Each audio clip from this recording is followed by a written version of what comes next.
Siervos del Espíritu Santo, evangelizando en el poder del Espíritu Santo.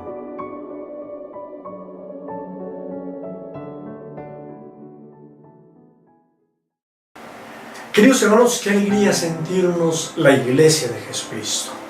Qué alegría es reconocernos la iglesia que Dios ha querido fundar y ese proyecto maravilloso de iglesia como una santa católica y apostólica, bajo el cimiento de los apóstoles. Hoy la liturgia de la palabra va en esa dinámica de la eclesialidad, una espiritualidad de comunión, una iglesia que es la viña del Señor.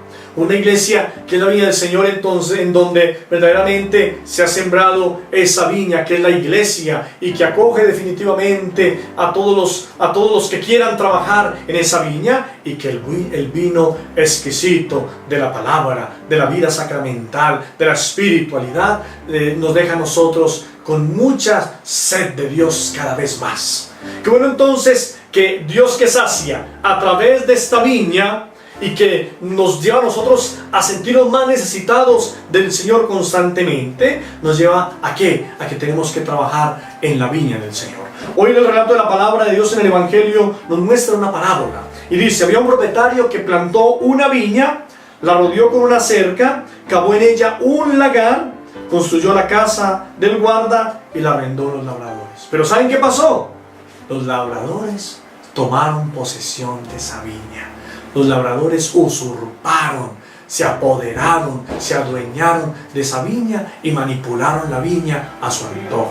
Hermanos, esta iglesia que el Señor ha fundado es la iglesia del amor, de la misericordia. Tú y yo somos la iglesia de Jesucristo, y entonces basta de moralismos que nos van separando del Señor. Claro que hay que vivir una moral, es la moral cristiana que el Señor nos manda a vivir constantemente, en donde hay que vivir con una rectitud en el Evangelio, en la palabra de Dios. Pero entonces muchas veces la iglesia no podemos desfigurar ese rostro maravilloso de la iglesia con la apertura que tiene a los pecadores, a los necesitados, a los enfermos, a los alejados. ¿Quiénes somos nosotros para apoderarnos, para adueñarnos, para criticar, para juzgar, para dañar, para distorsionar el rostro de la iglesia? Y entonces esos labradores se apoderaron de esta viña. ¿Y qué pasó? El dueño de la viña manda criados para ver si puede nuevamente conquistar la viña, y resulta de que matan a los criados. Y finalmente manda a su hijo porque piensan que van a respetar a su hijo, y entonces matan a su hijo. ¿Qué pasa? Jesucristo es el que verdaderamente ha fundado la iglesia. Dice la palabra del Señor que de su costado abierto manaron la sangre y el agua.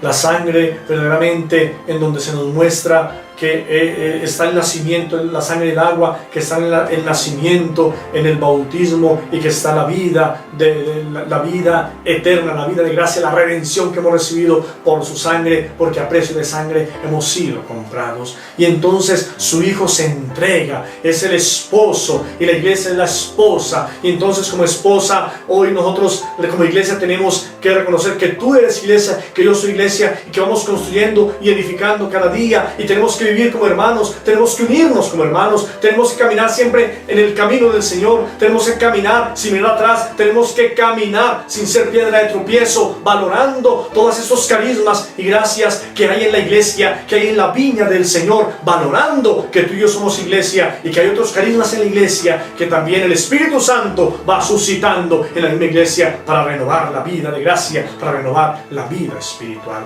Qué bueno entonces que nosotros seamos administradores y no dueños que quieren poseer, dañar, ultrajar, usurpar esa viña, y entonces como administradores del Señor, instrumentos de la gracia, vamos llevando esa gracia del Señor al mundo entero, porque somos la iglesia del Señor y juntos nos edificamos y vamos construyendo los caminos de la unidad, de la hermandad, de la fraternidad, de la solidaridad, del encuentro, una cultura del encuentro. Salimos al encuentro del otro. Es lo que el Papa Francisco quiere, una iglesia en salida. Y entonces tú y yo tenemos cada día que mirar que no nos quedamos con los brazos cruzados, sino que salimos cada día a evangelizar, a respetarnos y amarnos como hermanos, anunciando que el reino de Dios se queda en medio de nosotros y que actúa a través de la iglesia que Cristo ha fundado. Amén.